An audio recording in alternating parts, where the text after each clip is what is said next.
Welcome, dear viewers, to the new millennium,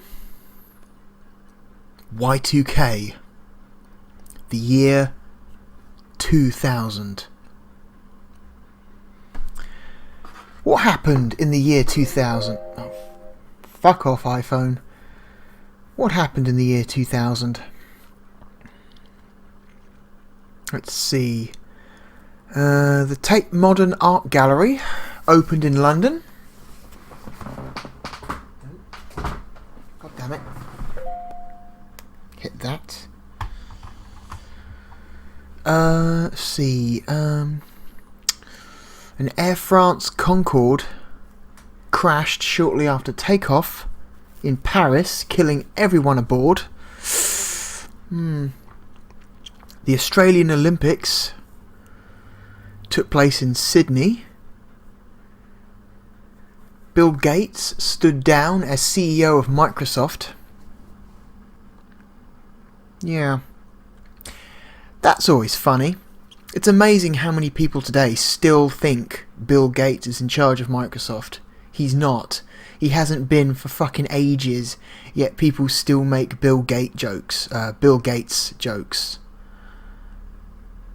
the truth is, he hasn't been in charge of Microsoft in almost 2 decades.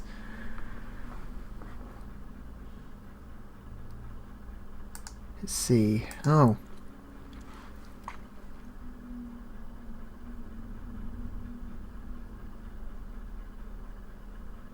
The website famous for its endless amounts of really poorly written fan fiction and furry fan art, that is DeviantArt, is launched. Wow, DeviantArt is 17 years old? Fuck. Tiger Woods became the youngest player ever to win a Grand Slam in golf. And the PlayStation 2 launches. Comes out in Japan in March, October in the US, and November in Europe. The PlayStation 1's days are officially numbered. We are fast approaching the, for all intents and purposes, the, what's a good way to put this? The end of quality releases for the PlayStation 1. Because the PS1 kept going to like 2004. It's like, wow, that thing was officially supported until 2004, which is kind of crazy when you consider like the PS3 would launch like less than a year later.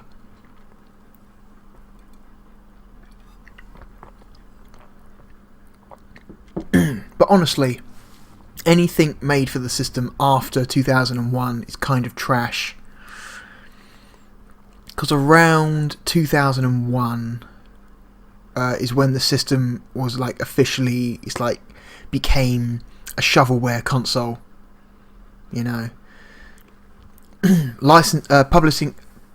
publishing licenses became super cheap around that time, and so you just saw companies just shoveling out super low budget shit constantly for that thing.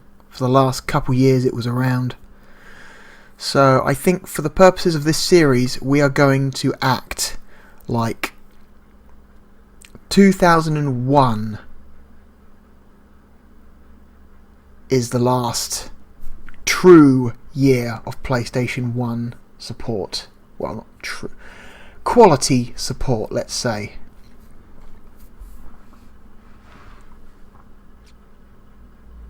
Before it gets flooded in just mountains and mountains of just budget releases. What movies came out in 2000? Let's have a look. Let's see. 2000 was a good year. Gladiator, American Psycho, the original X-Men, Castaway, Battle Royale, the original Final Destination, that's a 2000 movie. The Cell. The Cell is a good fucking movie. Me, Myself and Irene, classic comedy. Hollow Man, starring Kevin Bacon. It's a good retelling of the classic Invisible Man story. The Perfect Storm. Men of Honor. Men of Honor! I haven't thought about Men of Honor in years. Men of Honor is a good movie. Robert De Niro and Cuba Gooding Jr., if I remember correctly. Yeah, Men of Honor's good. Pitch Black.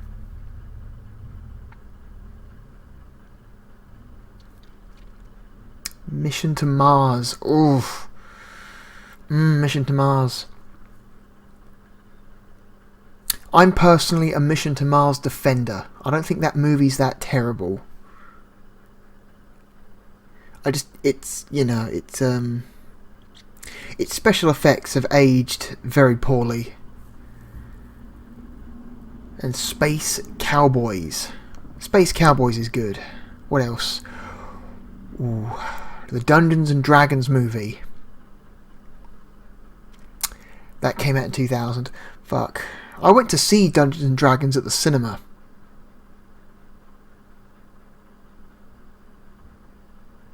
That movie is shit. Oh. It's not just shit, it's embarrassing. Dracula 2000. Oh, bad film. What Women Want. Bad film. Battlefield Earth. Bad film. Titan AE. I like Titan AE. I'm a Titan AE defender. Honestly, anything made by Don Bluth, I'm a defender of. Is Titan AE still the last film he worked on? I want to say he hasn't actually made like a feature film since Titan AE. Is Don Bluth still alive? If he is, he's got to be fucking old. Oh my god. Let's see. I'm going to look that up. I'm going to quickly look up. Is Don Bluth still alive? Hang on.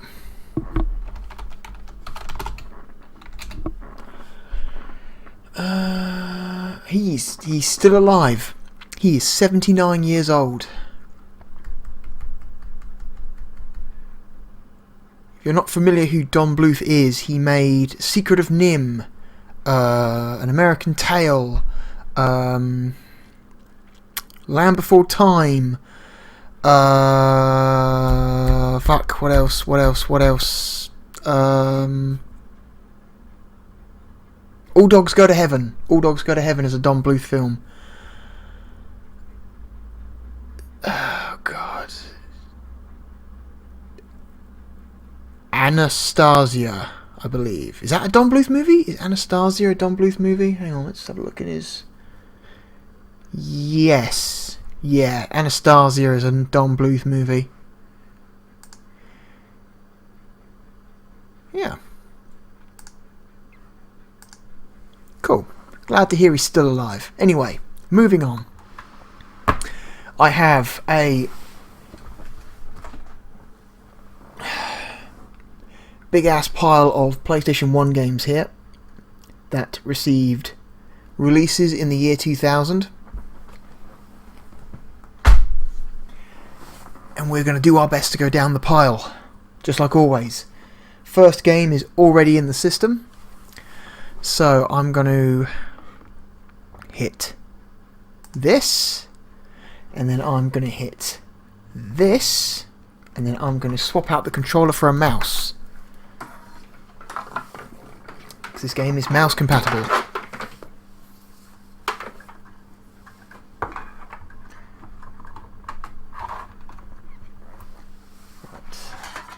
First game is serial number 01549, so 1549.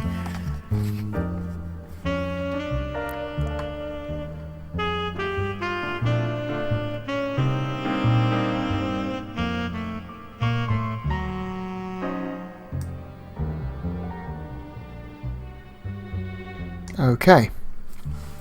This is Discworld Noir. This is an adventure game based in the long-running Discworld series by the late Sir Terry Pratchett, who unfortunately passed away in 2015 from... oh god, what's the name of the disease? Is it Parkinson's? Not Parkinson's. Is it Parkinson's? It's the one that affects your brain.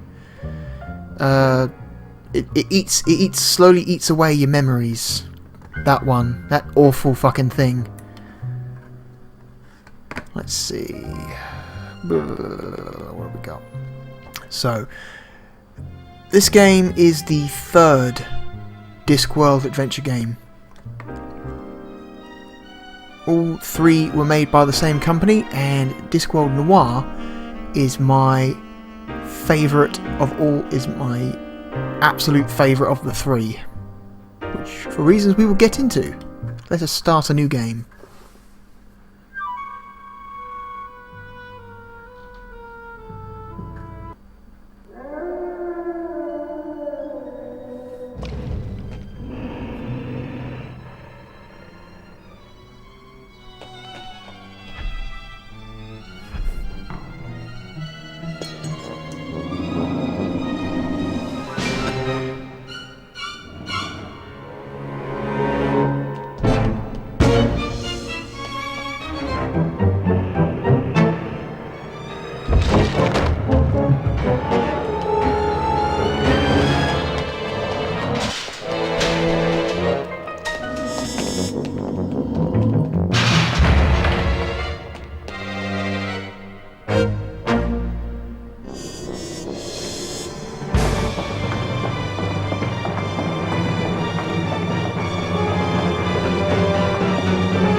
I've had some bad days since I started work as a private investigator, but I'd never woken up dead before. It all started the week before, on a cold and wet Sectober day in Ankh-Morpork, the oldest and most depraved of all the cities on the Discworld. But hey, you've... I have to say there are some audio bugs and scripting bugs in this version of the game. I'd been working as a PI for a little over a month, and business was slow. Hiring an investigator to look into your business requires trust, and the amount of trust in Ankh-Morpork wouldn't fill a cup. And it's a small cup I'm talking about. Sure, people trust that you don't get on the wrong side of the patrician. People trust that you don't walk into the shades alone. People trust that the Assassin's Guild will fulfill their contracts or double your money back. Yeah, people even trust death. Just don't ask them to trust their mothers.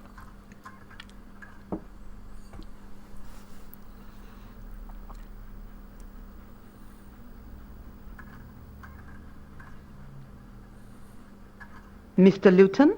If I'm not, I should fire the guy who painted the door. So this is what a private investigator looks like. I expected someone more heroic. heroism costs extra. What can I do for you, Miss... Mrs. actually. And the name is Carlotta. Okay, Mrs. Actually. Carlotta it is. What's a girl like you doing out on a night like this? I want to hire you, Mr. Luton. Please, call me Luton. Mister sounds so formal. How much do you charge for a simple investigation? I don't know. I've never had a simple investigation. A tricky one is 20 a day. I'll give you 200 in advance, plus expenses. For 200, I guess I should treat you with some respect. Oh, I wouldn't ask a guy like you to attempt the impossible.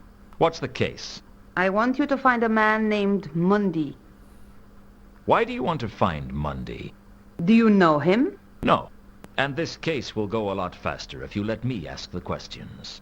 You like to be in control, don't you, Luton? If you don't pull the strings, then you're the puppet. Tell me about you and Mundy. I've been a lonely woman, Luton. You amaze me. You'd be surprised. Shocked, maybe, but not surprised. Mundy is my lover, Luton. Or used to be. He's been away for a while, over in Sort. He came back to Ankh-Morpork a couple of days ago on the Milka. But he didn't come to see me. I think he may be having an affair.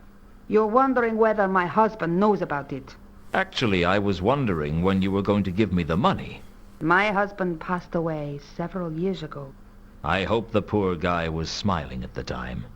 Is there anything you can tell me about Mundy that might help me find him? He's got blue eyes, brown hair, and a black heart. You'd like him. Has he got any friends in Ankh-Morpork? Does anyone? How tall is he? I don't know. I don't picture him standing up. What was Mundy's business in Sort? I don't know.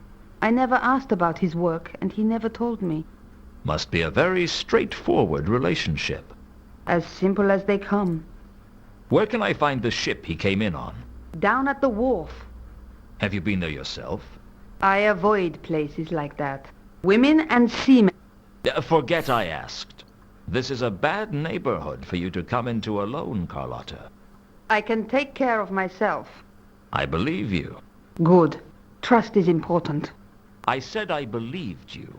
I never said I trusted you. Don't you like me, Luton? I like a lot of things. I like dogs, but I wouldn't trust one not to bite me. I won't bite. Shame. I haven't been bitten in a long while. I'd better get started on your case. Where can I contact you? I'll be in touch. Be seeing you, Luton. I hoped I would see her again, because she still hadn't paid me. Still, it wasn't every day that a beautiful woman offered me a case. Frankly, it wasn't often that anybody offered me a case. And 200 would certainly help pay the rent, if I had anything left over from my bar bill.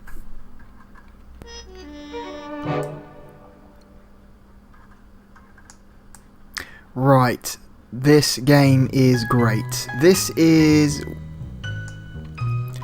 one of my favourite adventure games ever. This game has all-star voice cast. Well, all-star voice cast if you live in Great Britain. What was it? Rob Brydon does the voice of Luton and several other characters. Robert Llewellyn of Red Dwarf and Scrap Heap Challenge fame does many of the voices in the game. They also got, what's his name? Nigel Planer. Nigel Planer, if you're a Discworld fan, Nigel Planer voices a lot of the audiobooks. So his voice is very recognisable if you've listened to a lot of the Discworld audiobooks like I have. He does several voices in the game. They chose all the right people.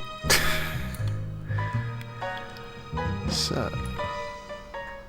Sapient pearwood comes from a plant so magical that it is totally impervious to all forms of magic, and so valuable that thieves have cut each other's throats to own it.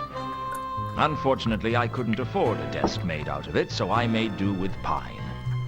It's a nice desk, though. And the writing in this game is so good. The writing is so sharp. Because unlike the first two Discworld games, they kind of just... the first two Discworld games are... They're good adventure games. They're good adventure games. But they are bad Discworld games. If that makes any sense. If you're not familiar with the Discworld series, they're good adventure games. You just play them and you're like, oh, these are kind of neat, these are well made, sweet. If you're familiar with the Discworld books, and you've read a lot of Discworld books, the stories in those games are super just annoying, because it's very obvious the developers just took 2 or 3 or 4 different books and then just took elements from multiple books and then smushed them all together to create the stories in the first 2 Discworld games. Discworld Noir is the only game of the trilogy to have an entirely original story written by Terry Pratchett. Instead of having the first 2 games, which were just like Frankenstein combinations of plot elements from multiple different books. So, also this is the, I believe, technically the only one of the 3 Discworld games that is technically canon with the rest of the series, because it was intentionally written to fit with the rest of the series, the books that is.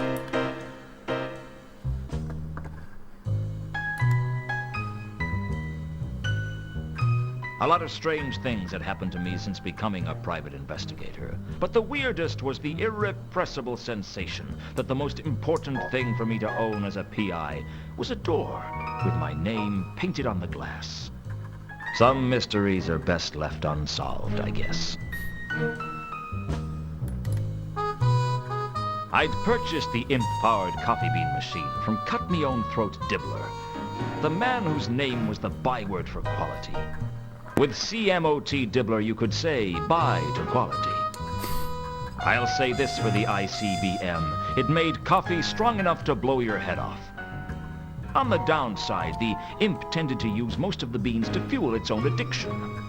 Some days, the poor thing was so jittery the coffee machine would vibrate off the shelf. So good. The writing is so good in this game. Alright, we better go.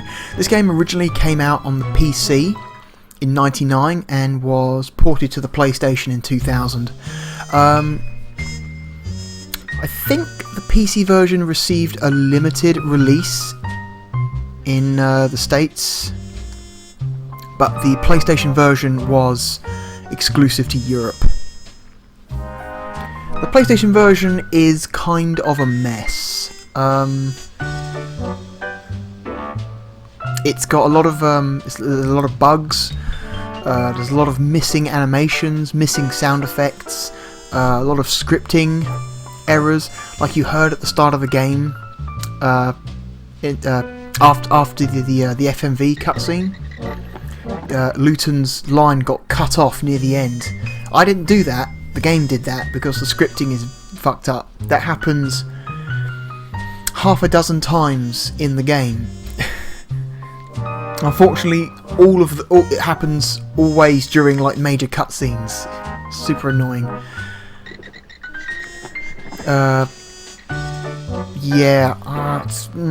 PS1 version's kind of rough. If you can, you should totally try to play this game on the PC, not the PlayStation 1. But the PC version is not perfect either. The PC version's kind of like, it really does not like modern operating systems. The Wharf.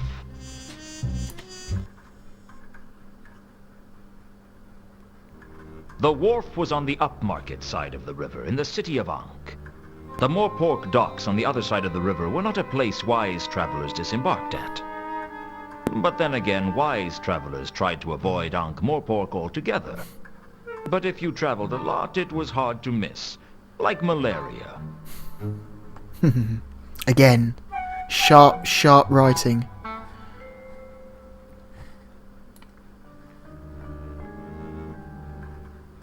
The Milka was a tramp schooner, one of the many ramshackle ships that plied their trade around the Circle Sea. From the looks of it, it should have sunk years ago. Even the rats thought twice before boarding it.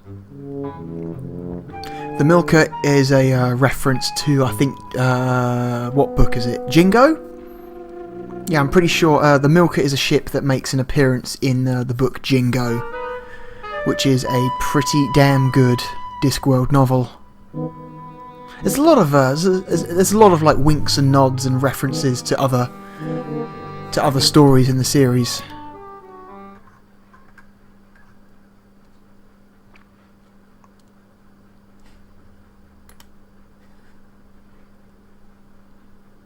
The sailor was busy loading the ship, and I decided not to disturb him. Oh, come on, let's try. Nope. Won't let me. So, left click to move, right click to examine. I think if you hit... Oh god.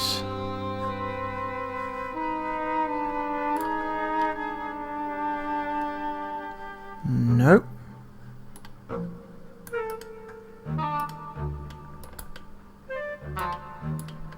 Okay, if you click on Luton, you should open up... Yep, here it is. His inventory. He's got 2 items. He's got, again, like I said, he's got standard inventory where he keeps items. My purse might not have been my most valued possession, but I sure felt happier when it was full than when it was empty. And you've got his notebook. Hang on, let's try that again. Notebook is where you can keep clues for the case. The game will try and keep them organised by subject. It's a good way of keeping track of what is happening in the game.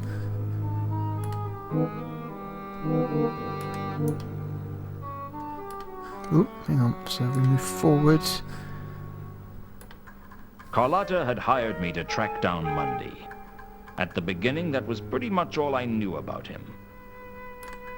The Milka was the tramp schooner that Mundy had come in on, and I knew it was berthed at the wharf. So yeah, there's a lot of audio in this game. There's a ton of voice acting. The first mate wasn't as hostile as I might have expected, but he wasn't particularly helpful either.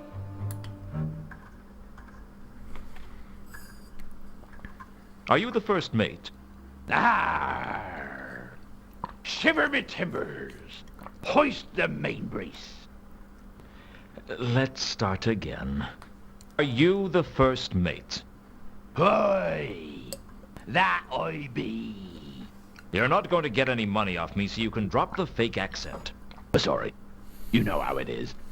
Some people are stupid enough to fall for that sort of thing. What can I do for you? Okay, what can we do for him? So we can show him an item, we can ask him about one of our clues, we can just start some general chit-chat. When do you sail? As soon as we've got her loaded. How much is passage? Where are you looking to go? I don't know. Sort, perhaps. We've just come from there. It'll be a long time before we get back there again. Did you bring any passengers? Sure. We always try to take a couple of passengers. They pay their way, and if there's a big storm, they are very useful as to sacrifice to the angry sea gods. Of course, we tell people they were washed over the side. What were the passengers on the last voyage like? There were 3 of them. One of them seemed all right, but the other 2, I don't know about them. There was something strange about them. Ooh, clue. Do you sacrifice passengers often? No. The captain doesn't like it. He says it's bad for business. I said that we were advertising ourselves as offering an exciting tour of the Circle Sea, but he pointed out that most people would expect the tour to be above the water. If I'd had my way, we'd have thrown some people off the last voyage. Bad omens?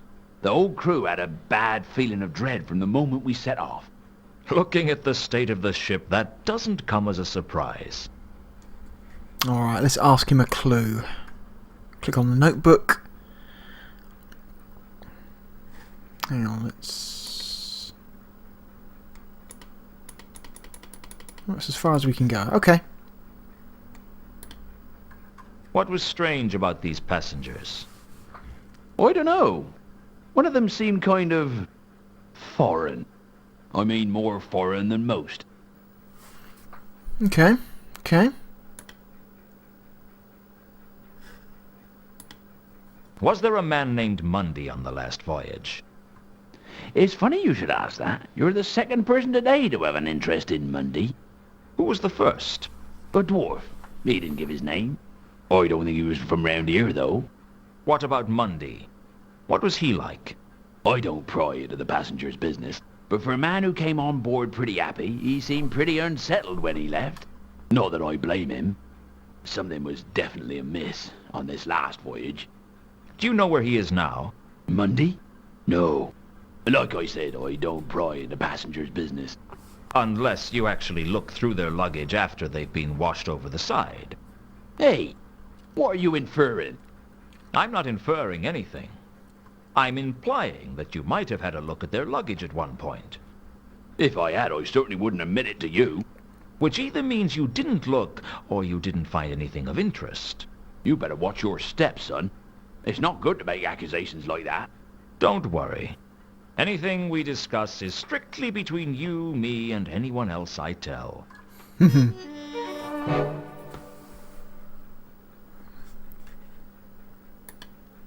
Since that was who I'd learned... Okay. Yeah, you can't tell us anything more about that. This is the Milka, isn't it? That's what it says on the prow. It's impossible to read anything written on that hull. Just because you can't read it doesn't mean it isn't there. Reality is subjective, after all. Don't get all existential with me. It was more ontological than existential. That's a really bad habit you've got there. What? Oh, sorry. I picked up a bad case of philosophy in Ephoebe a couple of years ago, and I haven't been able to get rid of it since. Just can't seem to shake it off. Normal as anything one minute. Next moment, I'm wondering if anything can truly be said to exist. A bit of a drawback when you're supposed to be navigating. Okay, assuming the existence of an objective shared universe, is this the Milka? Yes. Can I have a look on board? No. That better not be some kind of philosophical objection. No one gets on board without Captain Jenkins' permission. Where is the captain? I don't know. But you could try the Cafe Ankh. He usually goes there when he's in Ankh-Morpork. If it exists, of course. Alright, new location. That's what that logo on the top left means. There should be a sound that goes with that. On the PC version, you get like a wah wah wah wah wah wah noise. You know, like an extra like a trumpet sound. But for some reason, they cut that out of the PlayStation 1 version. Right, so now we have a new location. We can go there. Well, safe voyage, if that's possible.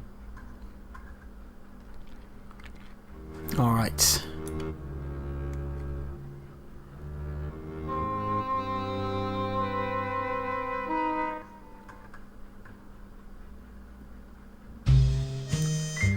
Here we go. The Cafe Ankh.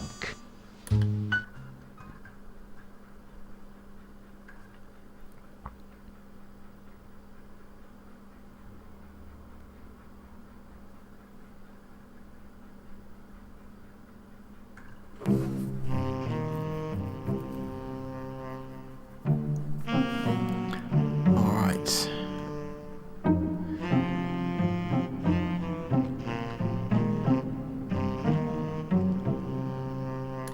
I've got a full walkthrough of this game on my channel that I did a little while ago of this version of the game.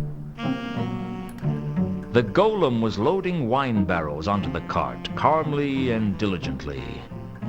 I would have pitied it, but there didn't seem much point. It was just magically animated clay. A good-looking crowbar. It looked like it had a good heft, too.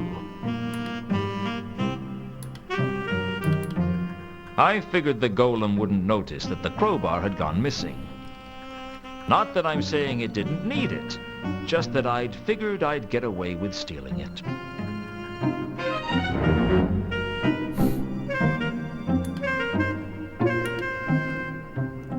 Yeah, this is a really, really good game with great dialogue, great writing, and kind of an interesting story. It falls apart a little bit at the very end, almost like they couldn't quite figure out a satisfying ending. You get to the point in the game where it just kind of ends, and you're like, huh, was that the ending? And it's like, oh wow, okay, that fucking ended quickly. But yeah, apart from like the last 10 minutes, this is quite a long game, and it's really well written. It's a good story with fun characters. I totally recommend playing it, or if you don't want to play it, like watching a walkthrough.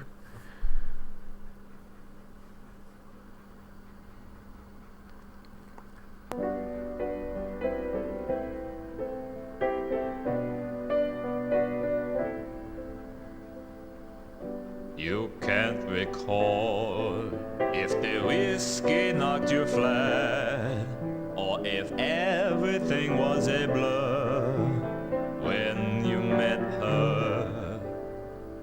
All that you remember are the tunes of a vampire, a melancholy tune about impending doom.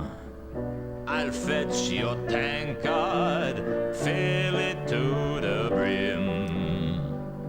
A cask of stale, broken drum ale. Wondering how long till you meet again on the bank of the Ang. Too much to drink, you could. I thought I told you never to play that song again. Oh, sorry, Mr. Luton. It's just I wasn't expecting you to call by tonight, and... You weren't expecting me? It's only been 8 years, Samael. I guess my memory ain't what it used to be.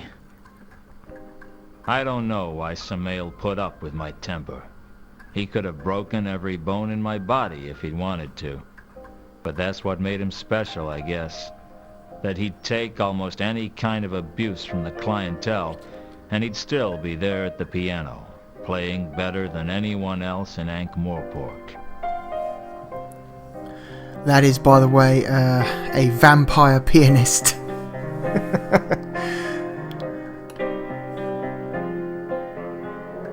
My old friend Nobby from the Watch. I hadn't spoken to him in ages. Nobby is a long-running character in the series. He's in loads of the books.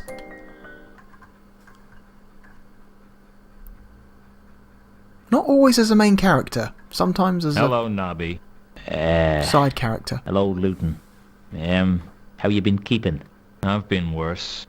Of course, I've been better, too. And I've been a hell of a lot better, and not much worse. That's good, isn't it? Don't worry. If Commander Vimes sees us together, I'll tell him I made you talk to me. It's not that I don't like you, Luton. I mean, we was friends and all. But it's just... well... It's just he'd bite your head off if he saw you talking to me. He'd go spare. How you been keeping, Nobby? How's the rest of the Watch? Not so bad, Luton. Been keeping myself busy. Been working with Sergeant Colon. How is old Fatty Colon? Still fat. I'll tell him I saw you. No, you won't. Okay, so maybe I won't. I was just being trite. Polite. Yeah, that's the one. I guess I never really understood why it was that you didn't get kicked out as well, Nobby. Me? I ain't never done nothing wrong. Don't give me that, Nobby. When you were serving as quartermaster under the Duke of Pseudopolis, it was widely known that several items from the stores were found in your kit. That was all above board. I had all the paperwork for him. Let's Skip. Miss... Oh my god, this goes for a What's while. Vimes up to these days? He got married. Married? He was only ever married to his job. Nah, straight up. He married into nobility. Old Stoneface in the nobility. That'd drive him crazy. Well, he's sort of nobility himself now. What? They made him commander of the watch. And we got a great new premises down on Pseudopolis Yard. They're full of paintings and vases and all sorts. Full? Well, maybe not as full as when we moved in, but pretty full. I'll have to call round sometime. Yeah, that'd be good. We got a lot more members in the watch these days. And we got a new dartboard. Life in the fast lane, huh? Do you seriously think it's a good idea for me to call around? I mean, Vimes isn't gonna like it. Whatever you may think about him, he's loyal to his job. I can't say he'll welcome you with open arms, but he won't stop you.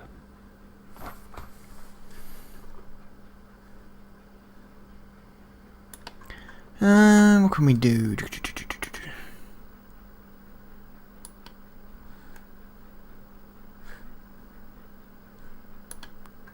Do you know anything about some passengers that came into town by ship a few days ago?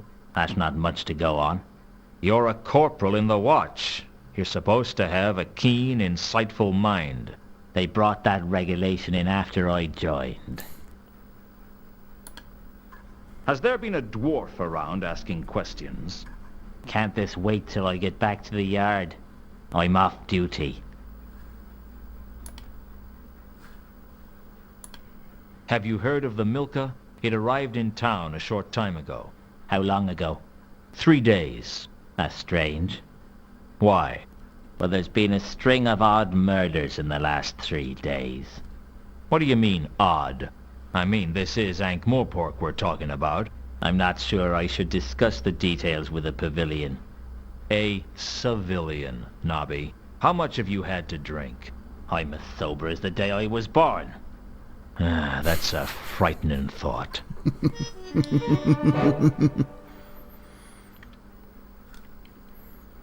Alright. I think that'll do. Talking to Nobby. I'll catch you later, Nobby. Don't do anything I wouldn't do. What's that supposed to mean? Well, don't get caught doing anything I wouldn't do. Alright, we won't play this for much longer. We'll play it for like 5 minutes.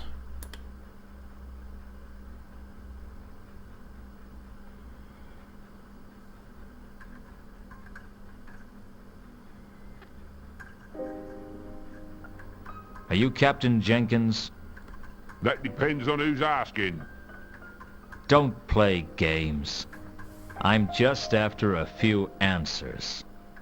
That song really put you in a bad mood, didn't it? If you're trying to get me angry, it's working. No need to get upset. You need to drink more and think less. If I drank any more than I do now, I'd never think again. That's the ticket. So, you're the captain of the Milka. Unfortunately. Unfortunately? Ordinarily, I'd be happy being a captain of a fine ship like the Milka. But after this last voyage, I'm thinking of taking up farming. Tough journey? I don't want to talk about it. What was so bad about the last voyage? I told you I don't want to talk about it. Sometimes it helps to talk about these things. Why would I want to talk about it? All right, let's put that another way. I want to talk about it, and the sooner I finish talking to you, the sooner you can get back to drinking. By that logic, my best bet would be to just ignore you and carry on drinking. I was never much good at logic. I did home economics at school. I was hoping you'd let me have a look around on the Milka. I was hoping that I was going to make enough money to be able to buy myself a harem of exotic dancers called Chantel. But it looks like we're both going to be disappointed. Is there any way I can persuade you to let me on your ship? Is there any way I can persuade you to go away?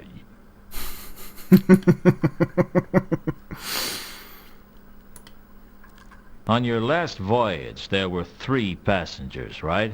Mundy and 2 others. You tell me. You seem to know more about my ship than I do. I just want to know what you can remember about them. I remember that we picked them up in Ecclepon, and I know they had a lot of cargo. Oh, and one was a woman, and one was a man, I think. You think he was a man? There was something particularly foreign about him. I'm not sure what. Where's Ecclepon? Up near the hub. God's forsaken place. All there is to do there is drink and eat fish sandwiches with no tops on. Sounds like a long way from the Circle C. We got lost, all right. It's easy to mix up port and starboard when you've drunk too much port. Are they still on board? Nope. We dropped them in Ankh-Morpork. And before you ask, I have no idea what they were doing here. That's not my business. I was beginning to realize that Captain Jenkins only had 2 questions to ask his passengers. Where are you going, and how much money have you got? Has there been a dwarf around asking questions? I wouldn't know anything about that. Nah, I think we've exhausted everything he's got to say. I understand you are carrying a man named Mundy on your ship. What's it to you? I was hoping to find him. Owes you money, does he? No, he's an old friend. Him? You must think I'm as drunk as I look. Aren't you? Well, okay, so maybe I am. What did you want to know? Where is he now? I've no idea. We picked him up in Sort a couple of weeks ago and we brought him here. That's about all I want to know about him. Did he say what he was coming to Ankh-Morpork for? I think he said he was meeting someone. Who? Now, I can barely remember my own name, let alone something I overheard through a doorway last week.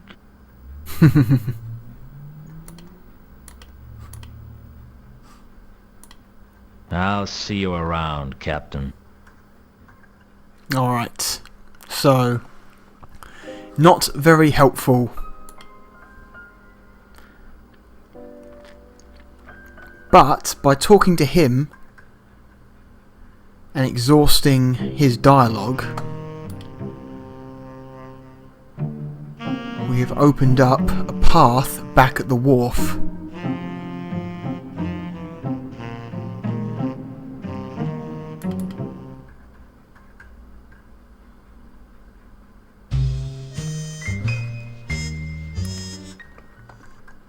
So we go back.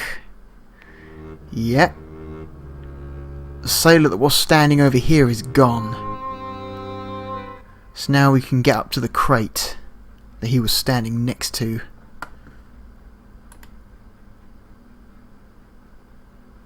A crate. What more could I say?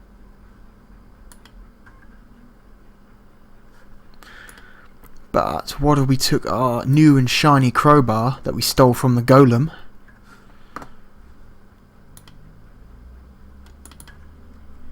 I didn't much like being jammed into a crate and loaded onto the ship, but I could think of worse fates. Like being jammed into a crate full of rats and loaded onto the ship. What's your name then, little fellow?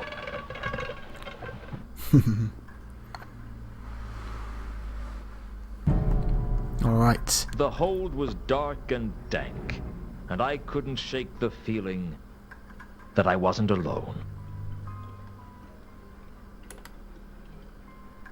The bilge water was littered with flotsam that looked like the remains of a smashed crate. I thought I could see a label amongst the wreckage. I pulled the label out of the wreckage. It had writing on it that I couldn't understand. Okay. New item.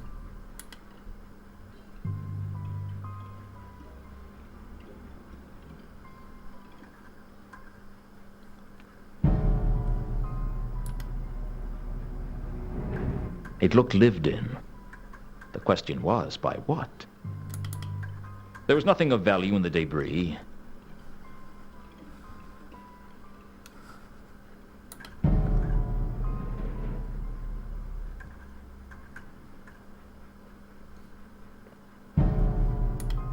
So we've got everything we want from the hold. Let us ascend to the deck.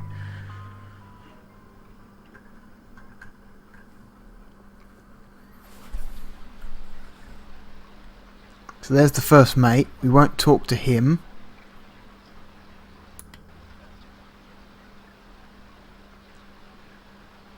So we're not even supposed to be here.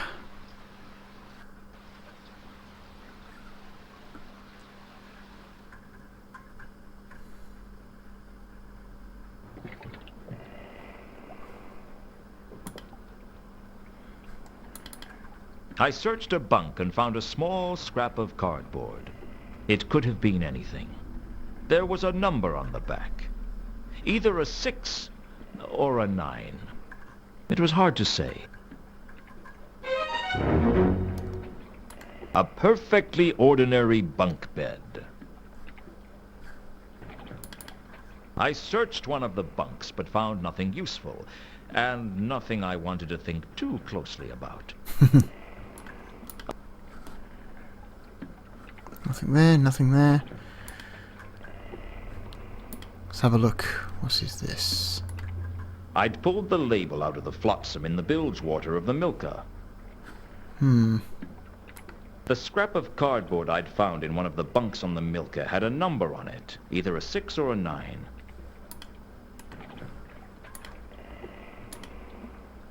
Alright. I think that's everything.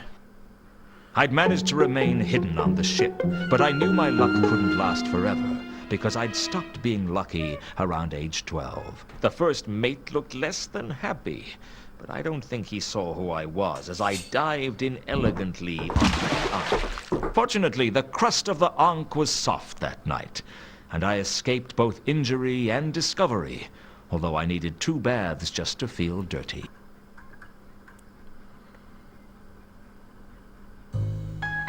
Alright. So let's pay a quick visit to Sidopolis Yard before we move on. And then we'll call that a game.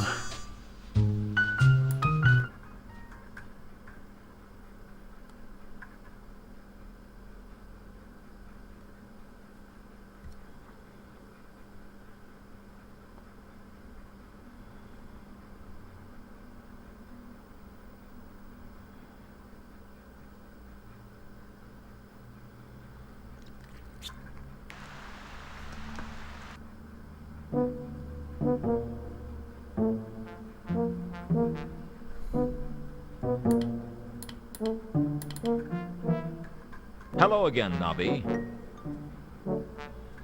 Hello, Luton. Did I disturb you? No, no. What made you think that? Well, there appears to be smoke coming from your ear. Oh, that, Well, I've been working hard, you see. Working so hard that your ears have caught fire. Uh, Don't worry about it, Nobby. It's not like I'm going to report you. I have been working, see? Oh, sure. I never doubted it for a second. If you didn't quite get what was being communicated there, Nobby was caught smoking while on duty at the desk. In a mad attempt to hide it, he put it in his mouth. Well, hid it inside his mouth. How's work treating you then? Not so bad, Luton. I've been busy, though. Rushed off my feet. Yeah, I can tell. Alright, we'll show him the new bits and then we'll leave. Can you read this? Give me a break, Luton. I don't know everything. Does this mean anything to you? No. Okay.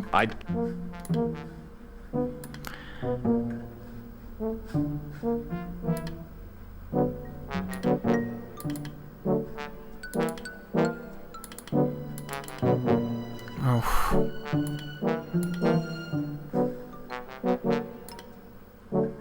Do you know anything about a man named Mundy? Never heard of him. Okay, that was useless.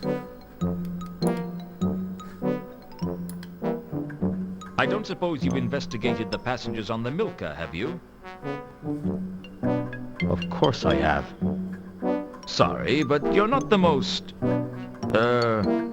diligent of investigators. I work as hard as any man of my rank. You're the only man of your rank. There's 3 dwarfs, 2 troll, a woman and a zombie with the same rank as you, but you're the only human male. I know you're human because you carry a bit of paper to prove it, signed by the midwife. The maleness, I'll take that on trust. Do you want me to help you or not? What have you got? Well, I interviewed one of the passengers. What did you learn? That's official watch business. You didn't learn anything, did you? Not as such, no. Any chance I could interview this passenger? I don't see why not. She's down in the Cafe Ankh now. Well, that's something, I guess. That'll do. Catch you later, Nobby.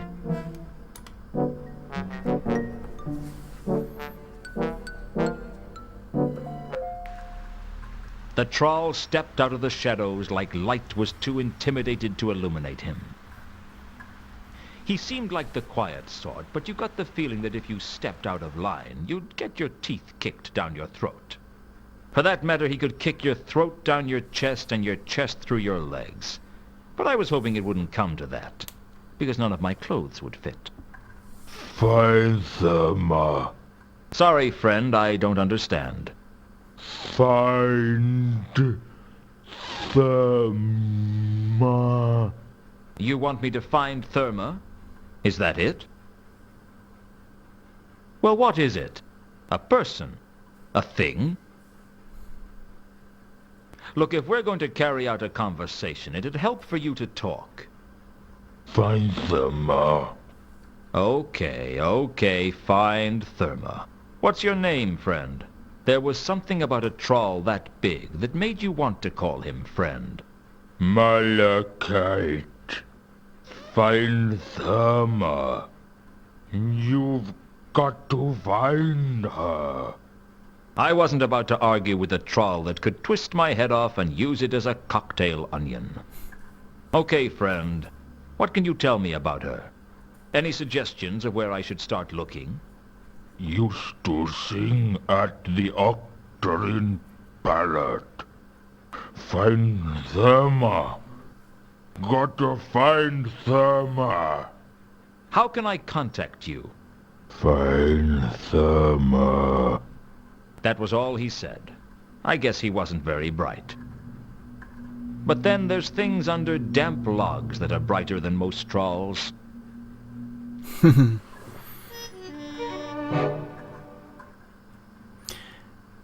Yeah, this is a Discworld Noir. Cool game. Cool story. Good voice acting. Totally recommend it. Alright, let us move on.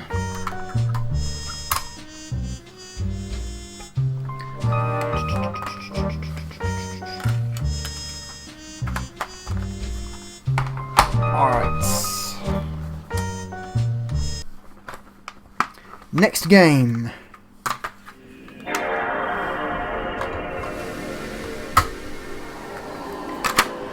This game has the serial number 01871. 1871. It is a port of a game that was initially developed for the N64 and was eventually brought to the PlayStation 1.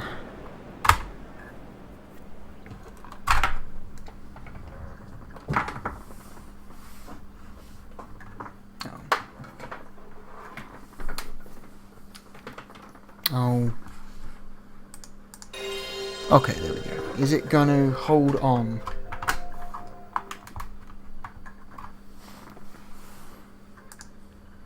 No.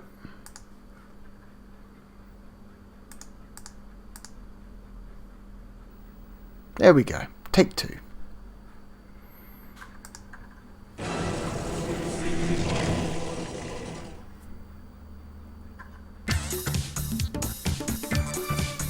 Okay.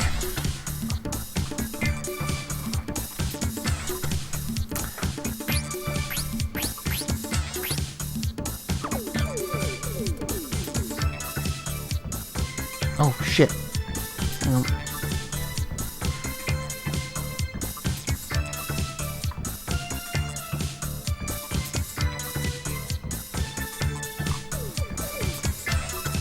So yeah, this is Evo's Space Adventures, which is basically the PlayStation 1 port of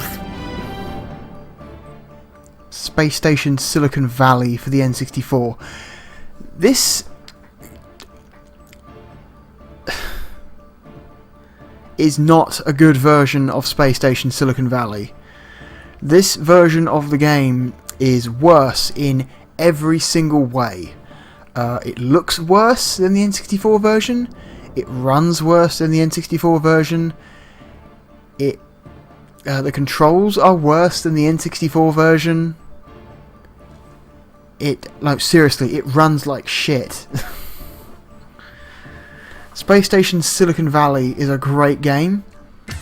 This is an atrocious port of it that is mildly interesting.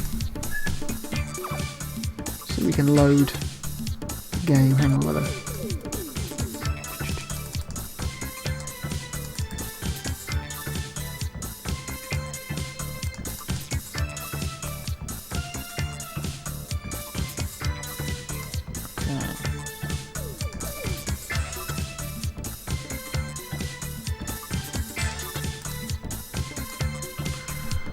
Okay. Is it on this one? Yeah, there we go.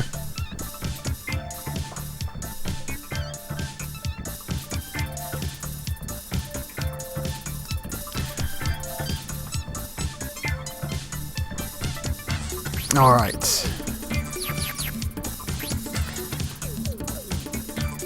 Let's start with this one. So yeah, this game is a bummer.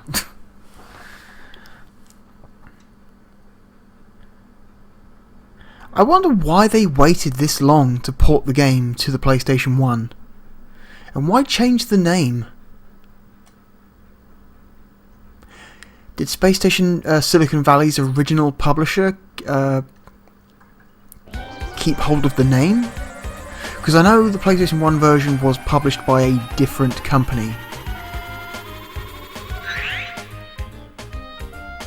Oh god. Oh god. Controls like... Oh, this frame rate. Yep.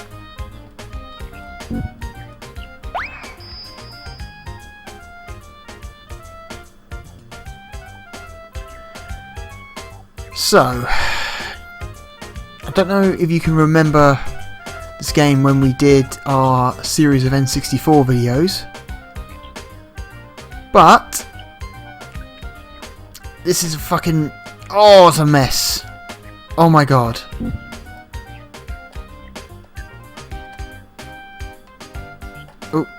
Oh, okay, there we go.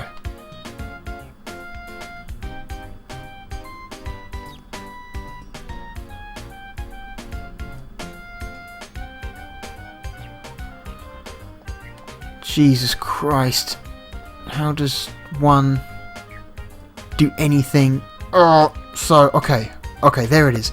Well, for a start, the camera in this version of the game is way more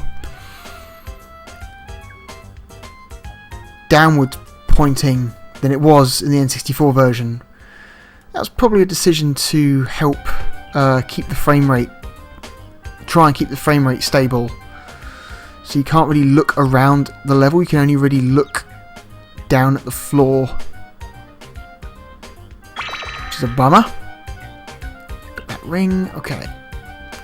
How do I get onto the... Oh, these controls are horrendous.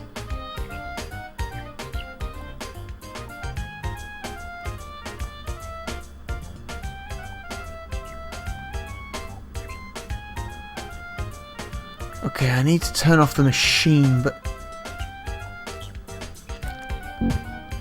Ah, there it is. That's what I was looking for. I was looking for this rock. Oh, yeah, there we go. And the draw distance is not great either. So even when you do manage to trick the camera into looking straight ahead, you're just presented with this really short draw distance. There we go. There's the lump. The jump, rather.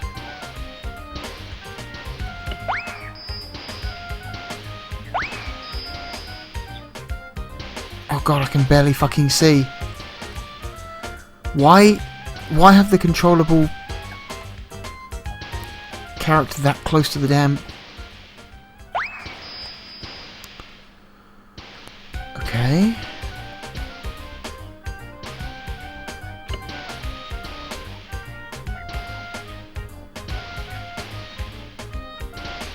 Oh, controls. There needs to be more feedback on these switches. I'm not even sure if I'm pushing them. Yeah, there we go. Got them all.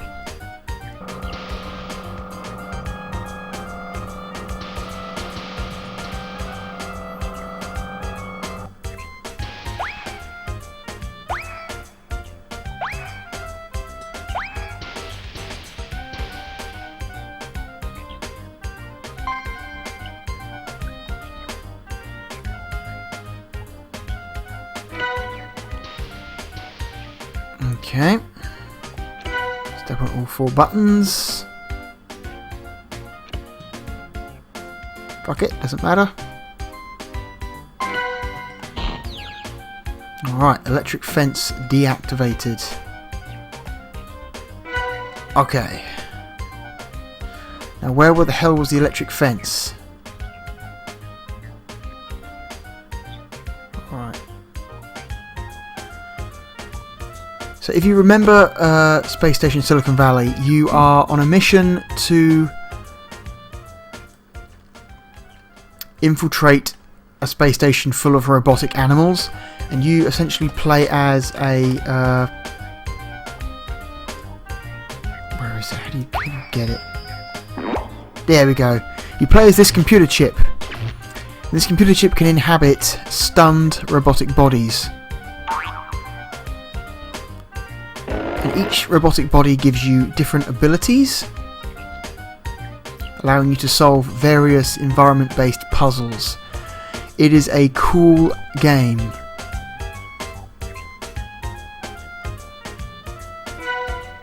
Oh, I missed. Oh, shit. And the N64 version is pretty damn great. It looks good, it controls well, it has got a lot of like cool like little Easter eggs, like the vibrating. If you've got a rumble pack plugged into the controller, and you stroll up to one of the many speakers that's playing this music, because this music's not just music that's playing for the sake of the game. That this music is in world. There are speakers scattered around the level that are playing this music. If you play the N64 version, you've got a rumble pack plugged in. Strolling too close to the speakers causes your rumble pack to rumble to the beat of the music. It's pretty silly. Game's got a good sense of humour, and then just everything about this port is terrible.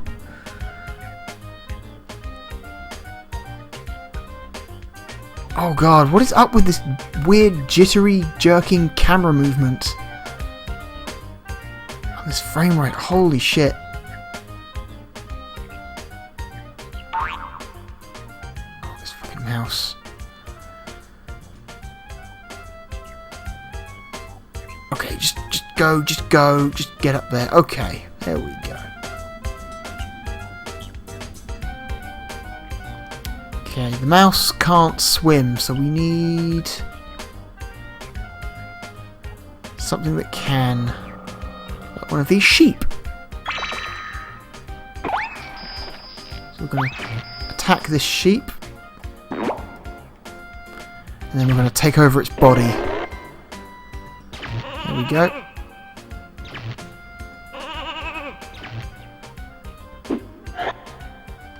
The sheep can jump and can bar.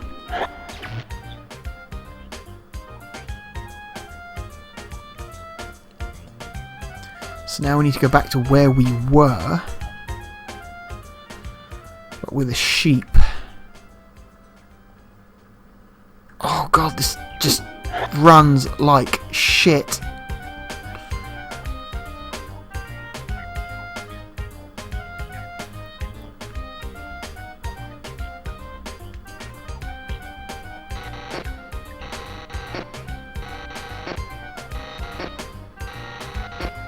Skill A, Skill B, water resistance, mass, armour, strength, traction.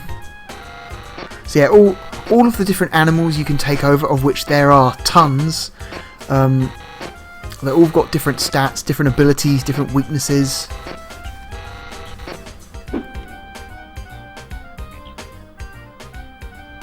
It's an extremely unique game. They never made a sequel. They never re-released it on anything. This game did not come to the PC, I believe. This was just console only. There was never a remake, never a re-release, never a remaster. There's one of those speakers.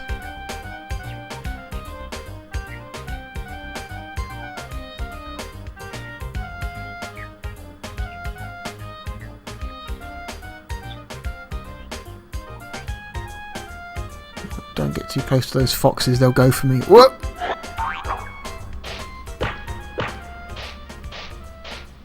You know what? No, let's just jump straight in, doesn't matter.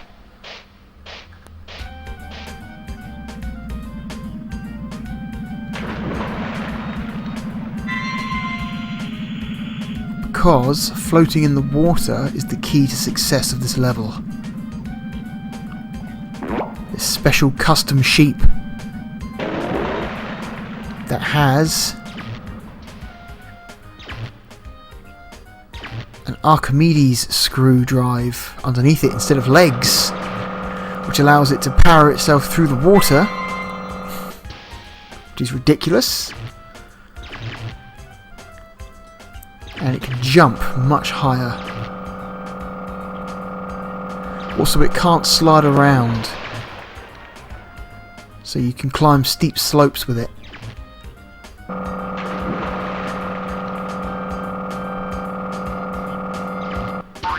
Okay, here we go. I'm gonna go get those foxes.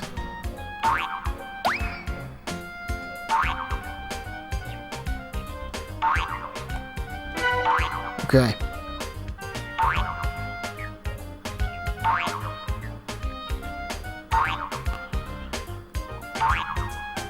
All right.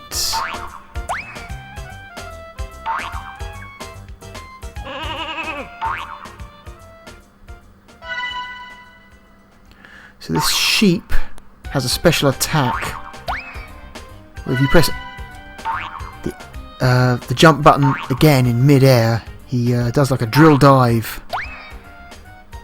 He will attack anything directly underneath him, which happens to be really useful for taking on these foxes.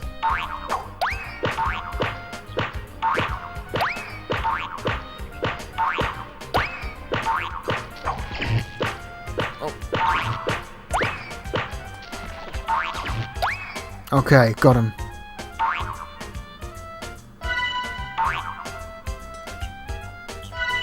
Alright.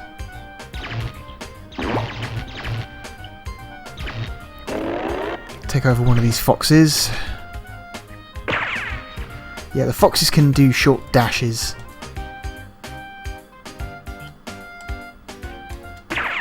Oop, but not uphill by the looks of it. Oof. And they can attack with their tails.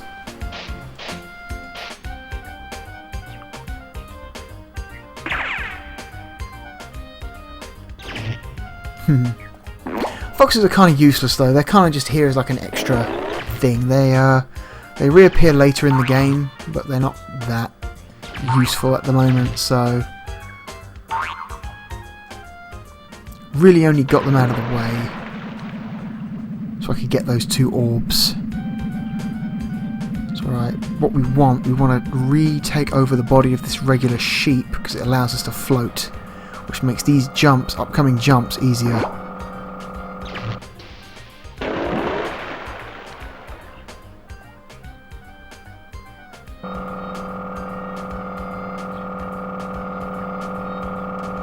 Okay. Take me up.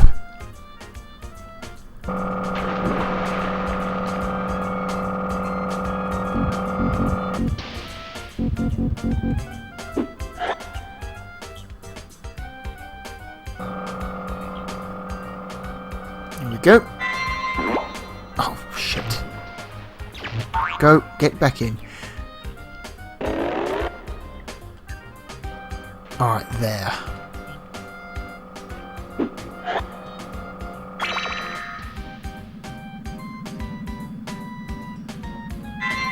Alright.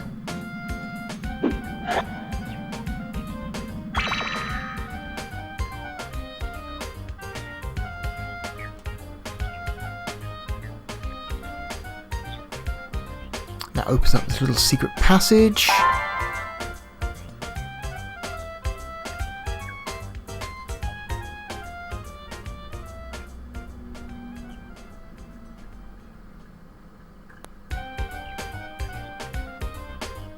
Oh, this version of the game runs so much slower. Oh my god. It's just, I mean, god damn. I mean, N64 games are not normally known for their frame rates, but it's also, what the fuck is happening to this camera clipping in and out of the damn map? But this version of the game runs so poorly compared to the original N64 version. Off. Alright, now we've got those, let's go to the exit.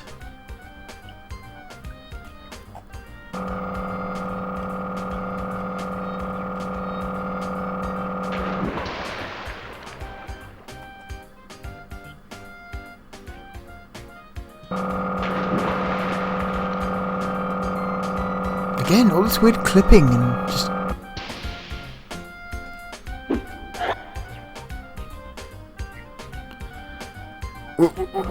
Keep going. And then we make it. Yeah, we made it. Alright.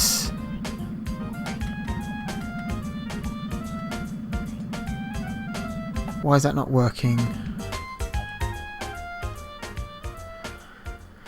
Electric machine, electric fence, get something soft and fluffy. Okay, yeah, we've done it. So we've got the sheep.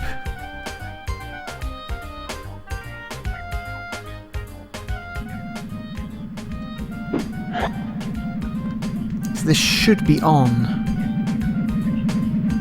Yeah, there we go. Level complete.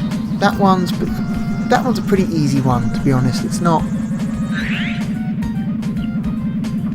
that difficult. I chose a short, easy one because trying to play some of the more challenging levels with these controls is slightly hellish.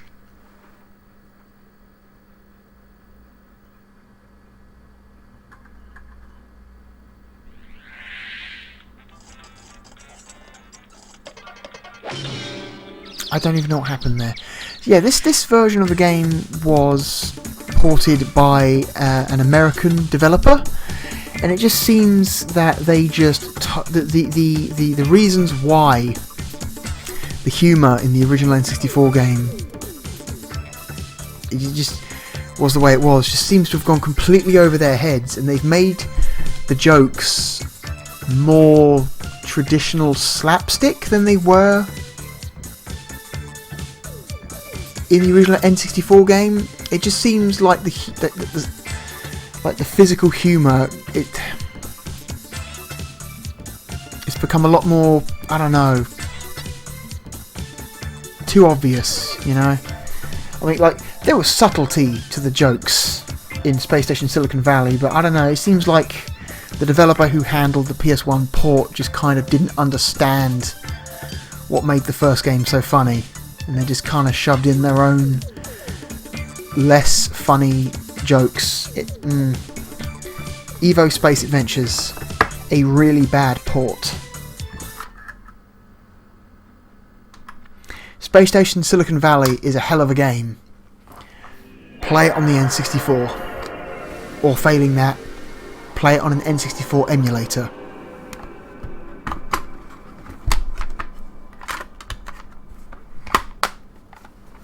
Alright.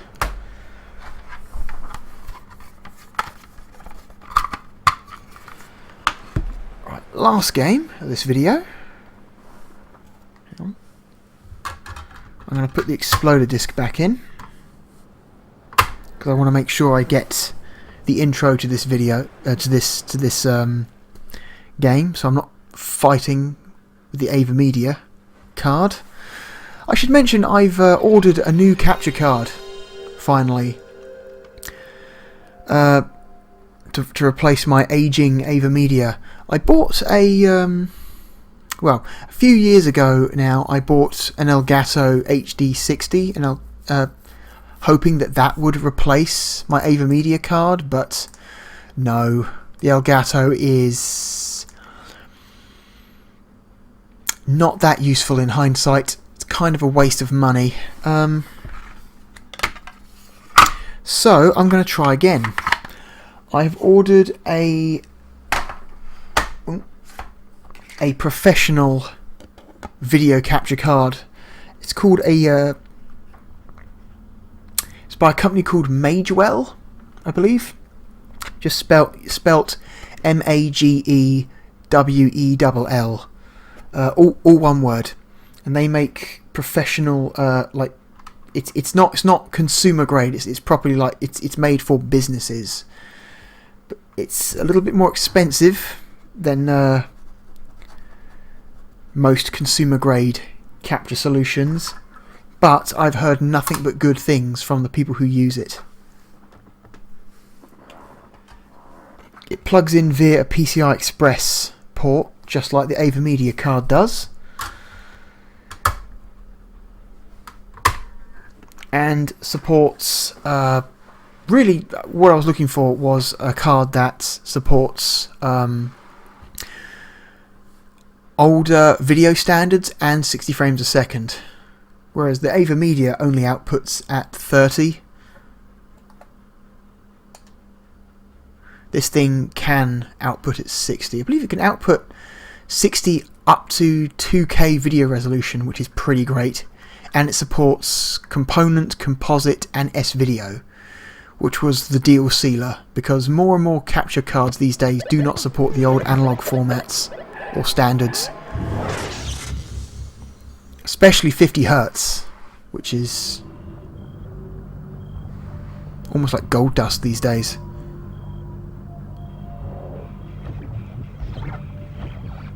So yeah, so the Magewell I bought was almost twice the price of Elgato HD60 Pro.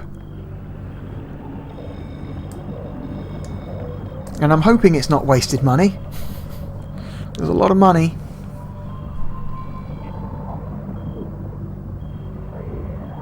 So this next game we are going to play is by Codemasters. It is a racing game, and it has the serial number 1921. This is a cool game I had when I was younger. It was one of the very last PlayStation 1 games I bought before getting a Dreamcast.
Yeah. This is Maniacs, which is, I guess you could call it a spin-off of Codemasters Micro Machines games, even though this game has absolutely nothing to do with the Micro Machines brand. I believe this game's trademark is not owned by the company that owns Micro Machines. It's just a weird spoof from the company that normally makes the Micro Machines games. So.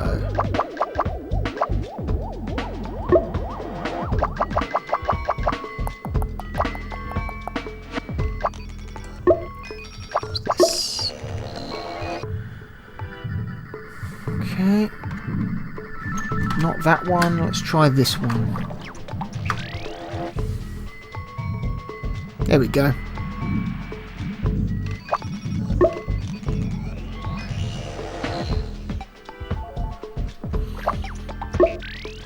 So yeah, this game came out as something under a slightly different name in the States. I want to say they hang on, why is this being weird?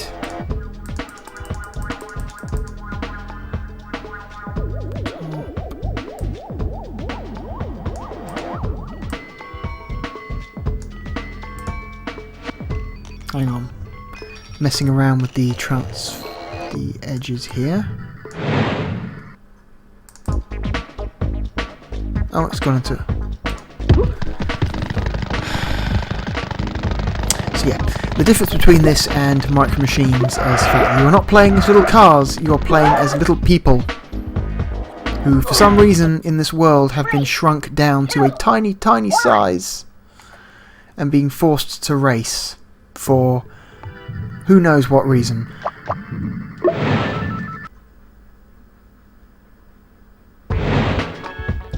Alright, so 12 characters, 4 of them you have to unlock. Let's see, we've got V4, who is like the standard jack of all trades character. Waldo, who is a little man in a mech suit. Vortex, who is a weird magic lady, I guess. Pyro, who is also a weird magic lady, but in a different way. Twister, who is I don't even fucking know. Beatbox, who is a black stereotype. Mormor, who is a cross between a dog and a monkey, and a pig. And Mesme, who is a creepy little brain girl. Let's just go with standard V4. Alright. So let's start. This is the standard single player mode. This game supports up to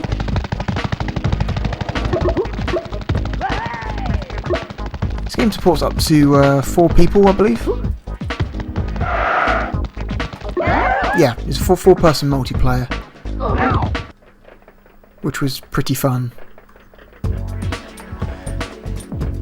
And this game looks kind of great. There's something, I don't know, there's a lot of there's a ton of detail in the environments in this game.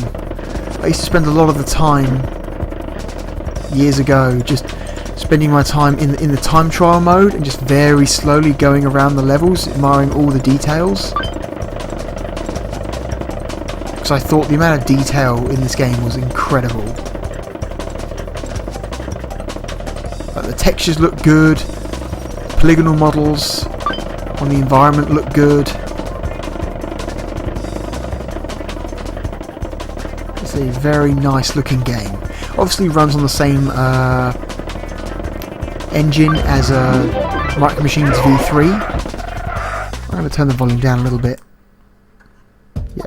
Codemasters PlayStation 1 Micro Machines game V3, I believe, also uses this engine.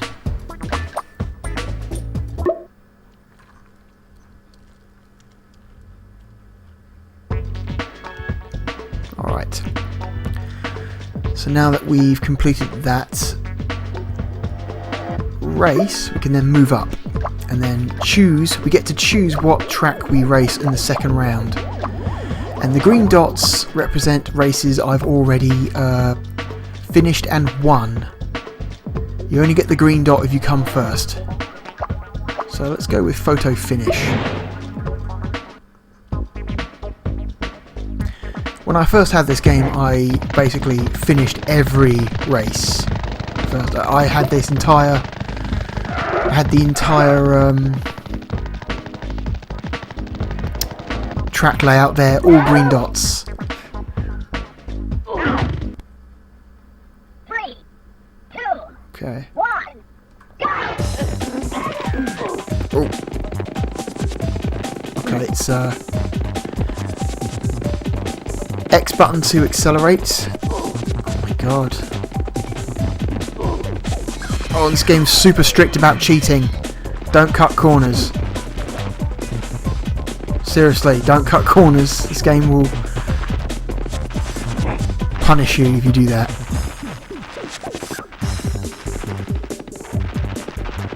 Oop.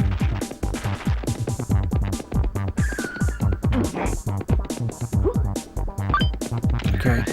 So X button to accelerate. R1 to jump. Oh my god, this I can't seem to stick to the fucking road. What is happening? Arrgh! Okay, it's pissing me off now.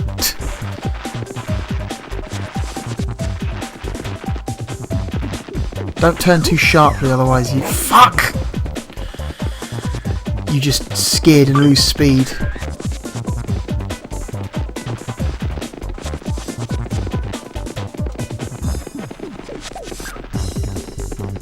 Oh fuck!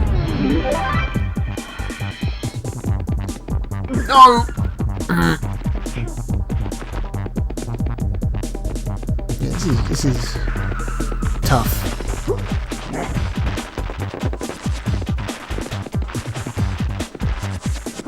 Cock.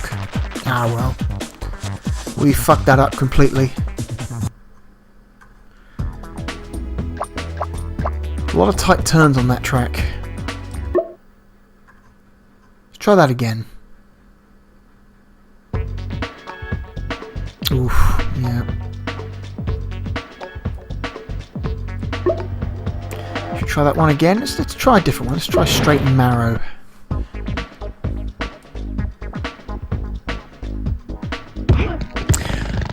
Like the Micro Machines games, this game also suffers from the problem where if you want any real chance of winning a race, you need to memorize the tracks. You have to memorize the turns. Because if you're just holding accelerate, and then because of the angle of the camera pointing straight down, when you come to a corner, and you don't know it's coming, it's already too late. Like the old Micro Machines games, you need to know that corner is coming, otherwise you have no hope of turning it. Oh god, no!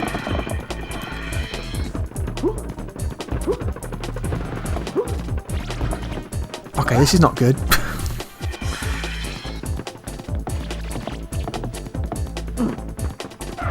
Okay. There is a brake button, but I tend to not use it. You can run across that spider web if I remember correctly. Oh god, just get across.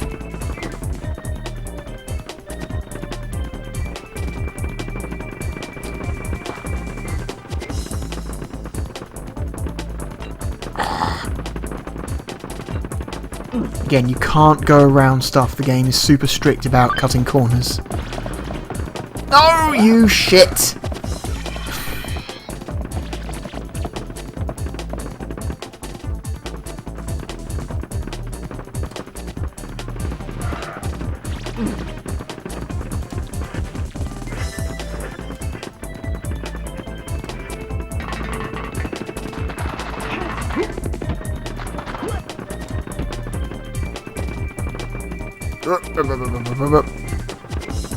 There is a weapon system in the game, but that's optional. You can turn it off if you want to, and I always used to play this game without the weapons.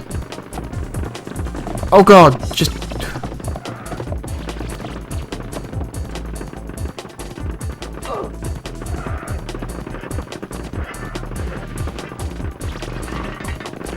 Just go.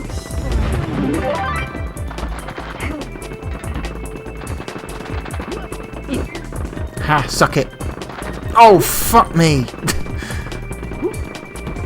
No, you motherfucker. Ah, no, don't, please don't. Just cross the fucking line. Ah.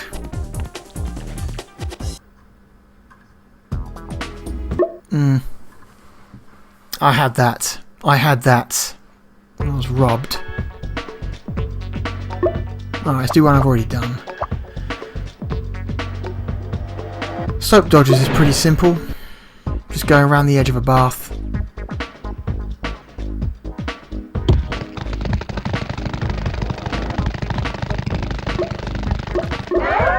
Game's got pretty good load times. It loads pretty quickly.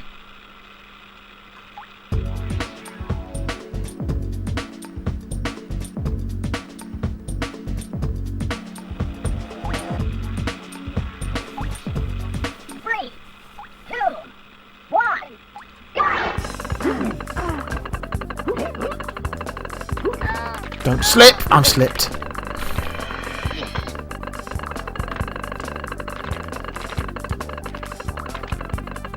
God, no. Oh.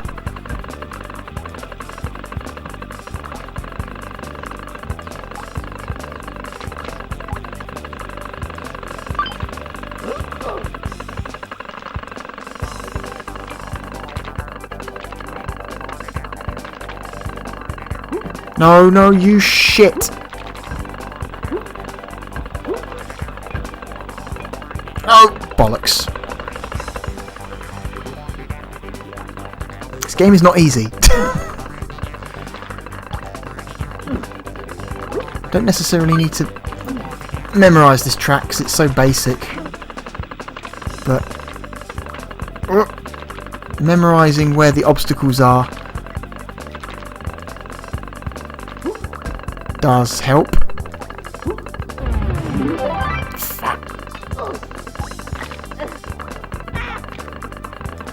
Ha! Suck it!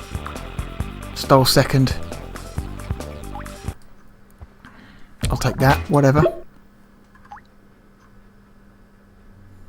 You have to finish within the top 3 in order to move on to the next stage. See, Bedzit Blues, Apery Japery, Handyman Hurdles, Hoops-a-daisy. Let's go with Bedsit Blues.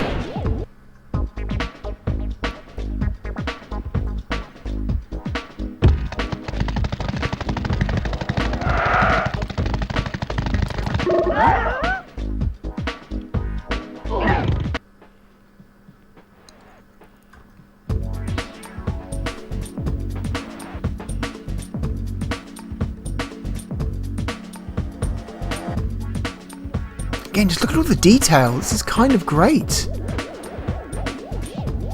This is a complicated track. Uh-oh. I may be screwed. Oh god! No, turn there. Got to go around the outside of the can or we'll get penalised. And the book.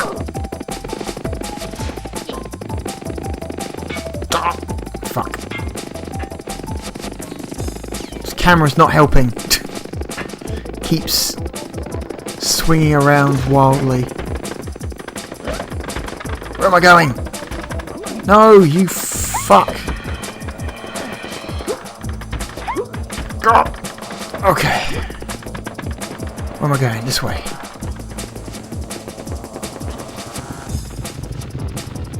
I'm the cat.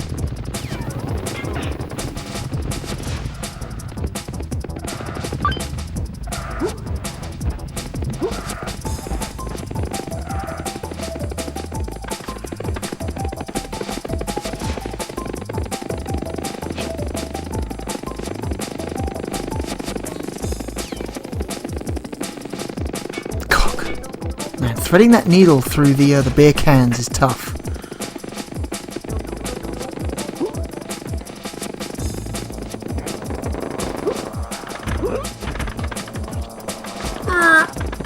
Okay, that'll do, I'll take it. Right, up onto the bed, around the cat.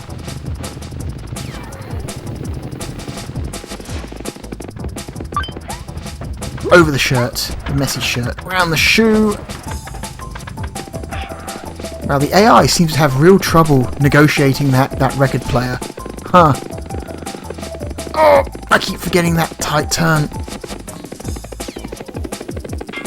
Doesn't matter. Ignore trying to thread the needle, just go.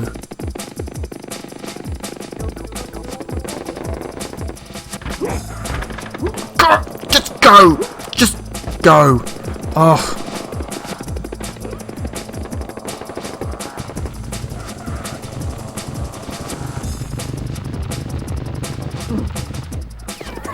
Fuck. Oh well, I'll take a second. Whatever. Close but no first place.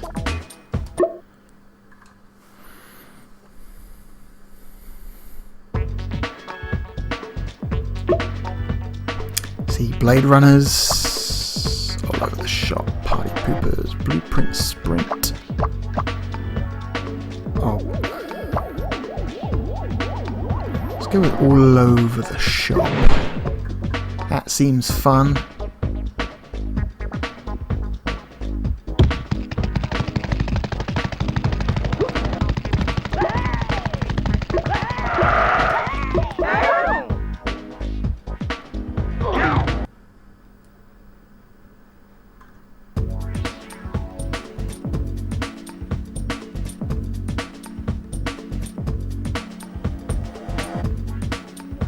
Didn't Codemasters put out another Micro Machines game recently? It's kind of crazy.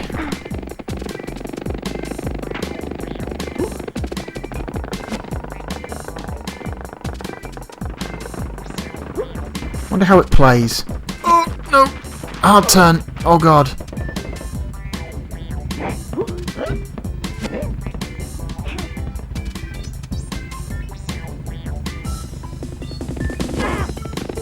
Don't fall.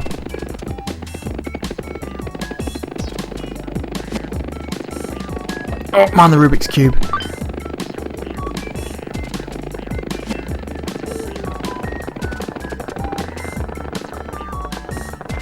No! Oh, close. Oh no! Turn too hard.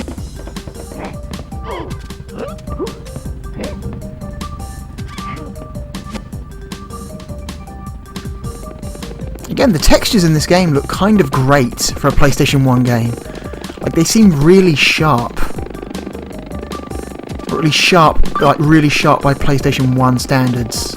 Like, it looks kind of amazing.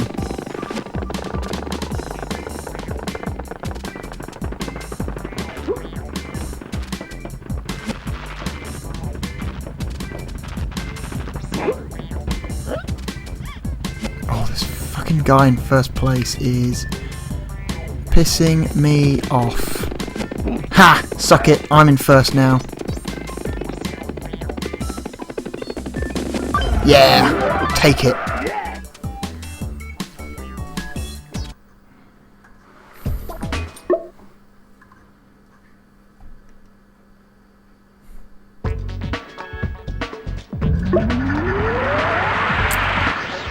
Half-pipe dream, retro boost, car and edge, domestic blisters. These are good puns. Car and edge, get it? Carnage, Domestic blisters sounds fun.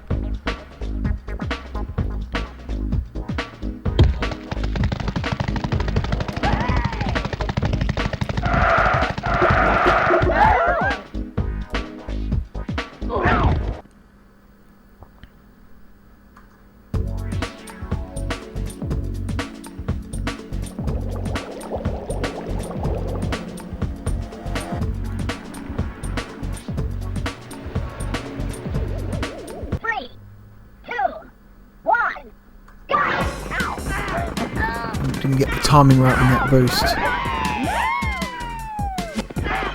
Oh, smack into the... Oh, don't hit the hob. You can accidentally run into... Oh, not just falling off ledges, but you can run into hazards in this game, like knives or hot surfaces, and the game treats it the same as trying to cut corners. It just basically respawns you.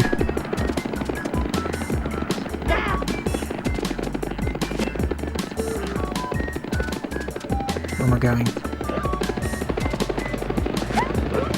On the edge. Fucking way! Oh my god. It's orange. Fuck that orange.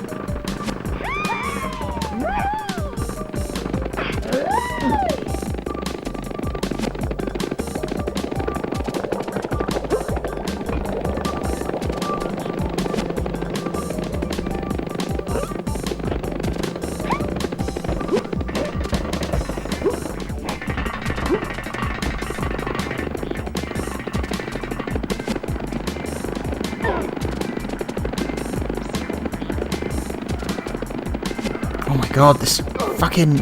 Oh, motherfucker.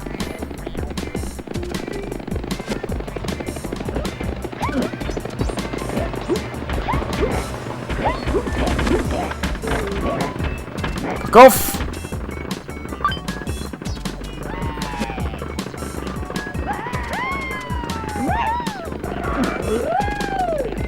I love the little sounds they make, it's ridiculous.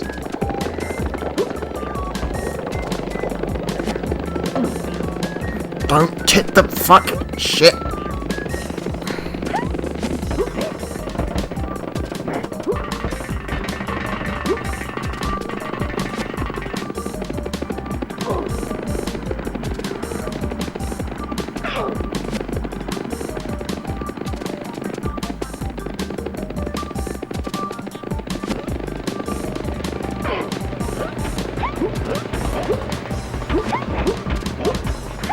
Ha! Second, I'll take that. Second is fine. I'll take second.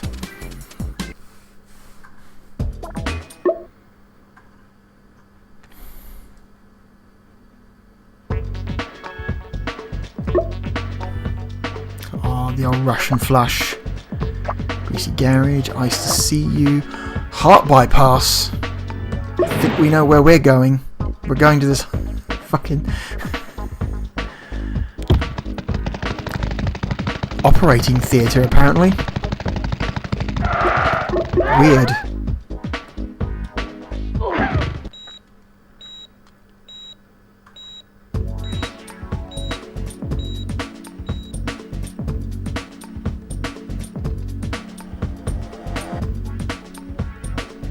Oh god.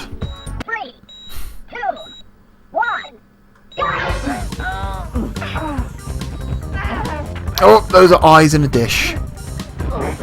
That's a gap. I didn't jump. Ah, I'm stuck into this bionic arm. Just go. Oh, I'm slipping all over the place. Don't run into the saw, it'll get you. Those are electrified kidneys. Why are they electrifying somebody's kidneys?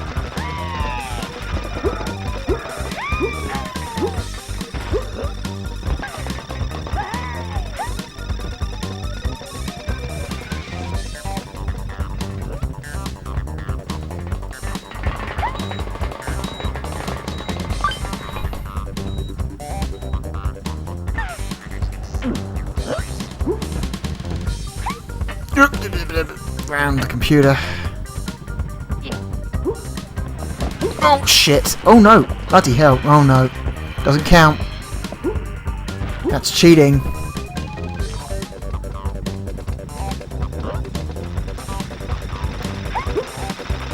Oh fuck!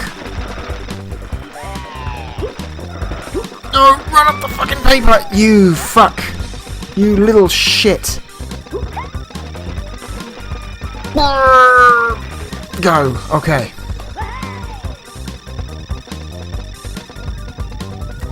Now this guy's hospital gown is filthy, or his blanket, or whatever the hell they put over him, whatever you call it.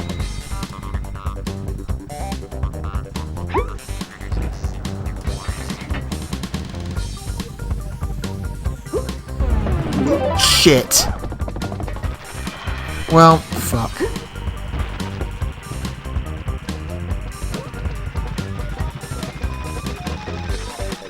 I got too close to the defibrillator.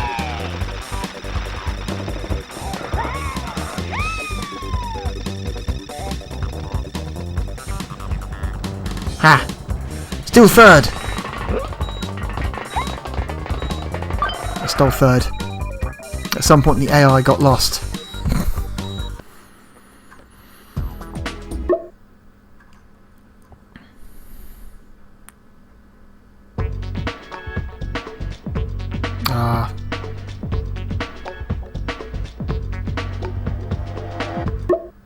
Oh well.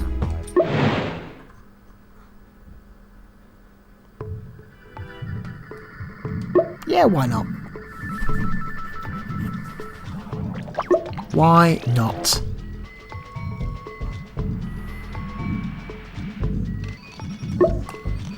let's do a time trial.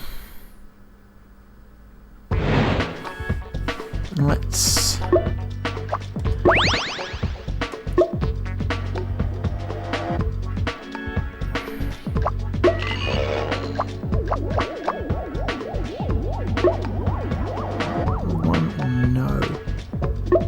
Oh, that's right, you could do 2-player on 1 controller. As weird as that sounds, right? So I guess you would use the D-pad, press up on the D-pad to run, down to brake, left and right to steer, and then use L1 to jump, and R2 to use your weapons. And then the second player would use the face buttons on the right hand side of the controller like a D-pad, and then use the triggers on that side. So that's interesting. Let's have a look at Retro Boost. It's what I used to like doing. I used to go through every single track on this game and just kind of just chill out in time trial mode and just examine all the details because I was just so impressed. What's that? That's a cartridge, says Space Freaks? It says Space Freaks or Space Friends. I want to say it says Space Freaks. Baxter's Sherbet Wows. Whoop, what is that? There's another cartridge that says Nuclear Winter. Packet of Buzz Crisps.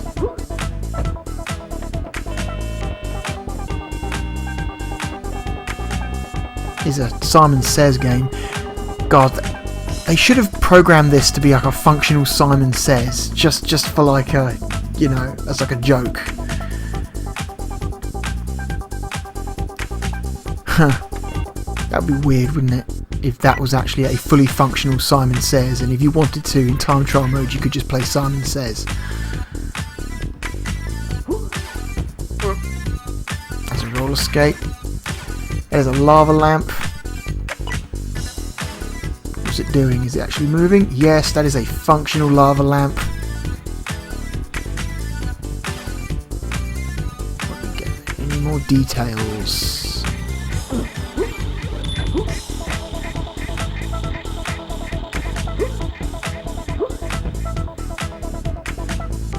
What's this?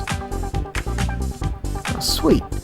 They're playing Jetron. This game is called Flashing Dot. Funny. It's a bar of classy chocolate.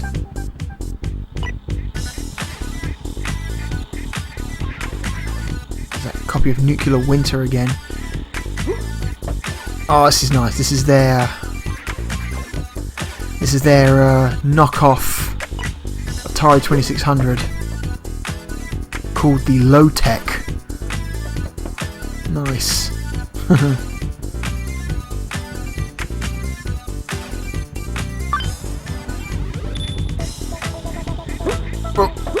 King Simon Says, god damn it.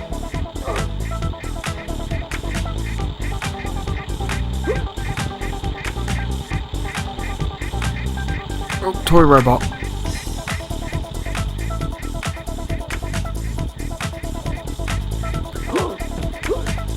I wonder if any of those games are references to any of Codemaster's old games, because I know they started out as a Commodore 64 developer.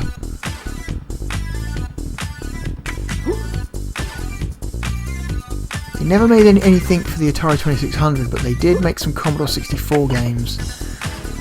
I wonder if any of the games on the cartridges spread around this room are references to some of their older catalogue. Maybe, maybe not.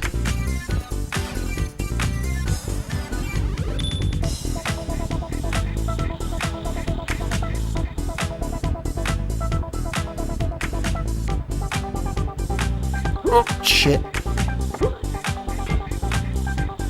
Getting caught up.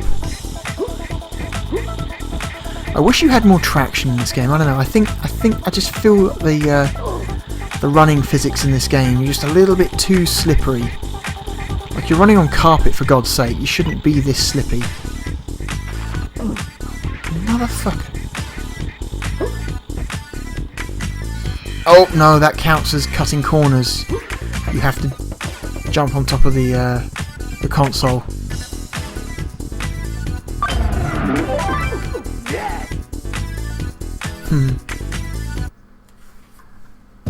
Again, this game's super strict about what it considers cutting corners.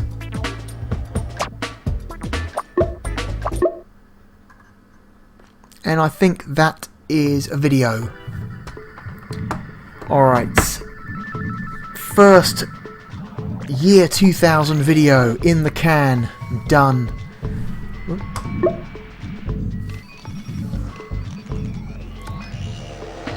Alright, hopefully we can I can start ploughing through this pile pretty quickly, get these videos out. Because we haven't got, I feel, that much longer in this video series. Like I said, I think I'm going to stop it after the year 2001. So 2001 will be the last year for this video series, because honestly, almost everything that came out for the PlayStation 1 between 2001 and 2004 was junk. Low budget crap intended to make a quick profit, made for very little money. Just shovelware, basically. So 2001 will be the last year we look at in earnest. Alright. Thank you for watching this video. I am the Real Blue Dragon, and hopefully I shall see you again next time.